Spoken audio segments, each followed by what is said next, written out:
social function etiquette. The serving of tea to friends is an old and very enjoyable custom, and so it has its traditions. These rules are not arbitrary, but have grown out of the wish of each woman to please her friends.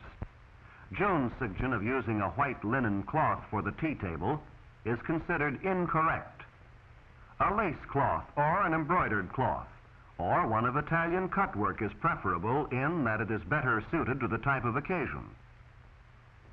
A fine cloth, something that your friends can enjoy. You show your politeness by offering your guests every consideration. The cloth is spread with care so that it is smooth and hangs evenly at the sides.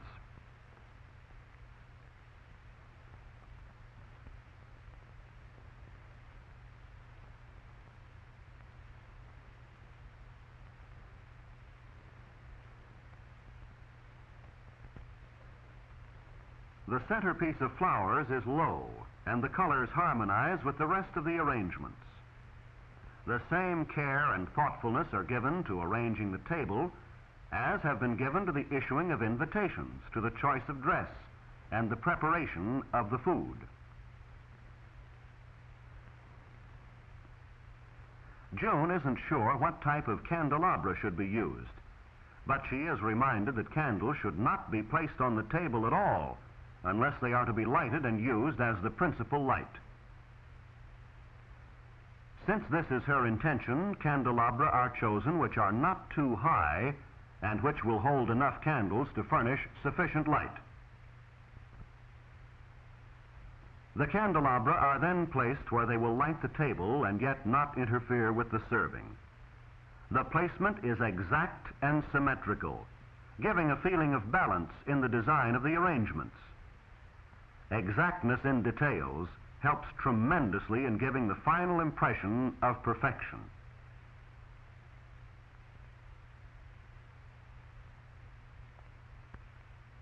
Of course, tea is not the only drink that may be served at a tea.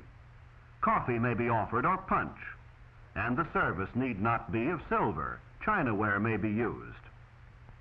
In the placing of the tea sets, the first requirement is the very practical one of putting things where they may be reached and used with ease. The rules of etiquette are, in this sense, always practical and logical. The reason behind each rule is not hard to find. You are treating others as you would want them to treat you.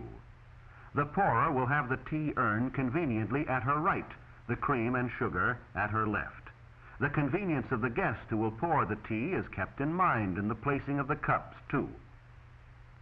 June isn't just sure where the cups should go, but by putting herself in the pourer's place and starting to pour, she easily finds the most logical location for the cups, at the right.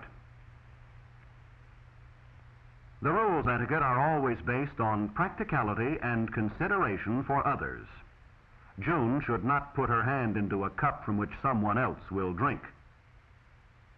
She shouldn't stack the cups so they might topple.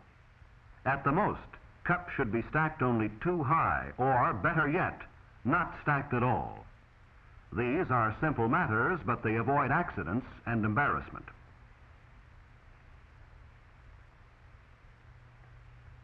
The plates are placed where a guest may readily pick one up, receive a cup of hot tea upon it, and still not have to move all around to reach the food that is offered.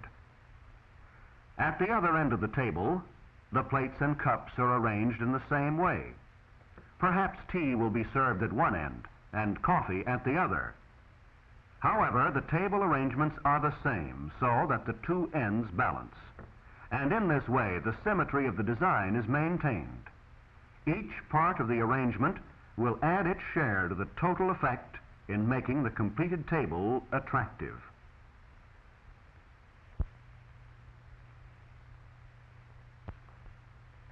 The next problem June is concerned with is the placing of the spoons and napkins. She wonders if there are rules as to where they should be placed and if they should be placed in any particular way, and of course the answer is yes. They should not be stacked or piled up, but be placed singly and staggered for ease in picking them up. The napkins that have been selected are small tea napkins which match the tablecloth, and their arrangement this way adds to the attractive appearance of the whole table. As the arrangements take shape, we see that we are being guided by two principles. One is the practical concern of serving food and drink. The other is a matter of showing consideration for our guests. On one hand, we want our guests to enjoy their sandwiches and tea without letting the serving interfere with their conversation and enjoyment of one another's company. On the other hand, we want the arrangements aesthetically pleasing as a tribute to our friends. The candles, straight and firmly fixed, will give an intimate light, a warm and friendly tone. The flowers will add their color and fragrance. The food also will be dainty, bite-sized sandwiches and cakes that are pleasing to the eye as well as to the taste. The plates of food are well filled, but not overflowing. It is a simple matter to bring another plate when one of these is emptied, or to replenish one of the small dishes of nuts or candies. And now that our table arrangement is almost complete, we may begin to check ourselves to see that everything is in readiness and in proper order. As the guests arrive and see the table, will their first impression be one of orderliness, simplicity, and good taste? Will they then notice that the arrangement is also practical and efficient, nothing omitted, such as slices of lemon for those who prefer it to cream and sugar? May we now be assured that each guest can, with the greatest of convenience and without interrupting her conversation with friends, step to the table, take up a napkin, plate, and spoon, accept a cup of tea from the pourer, chat as she moves along the table, helping herself to lemon, to the nuts or candies, then to the sandwiches or cakes.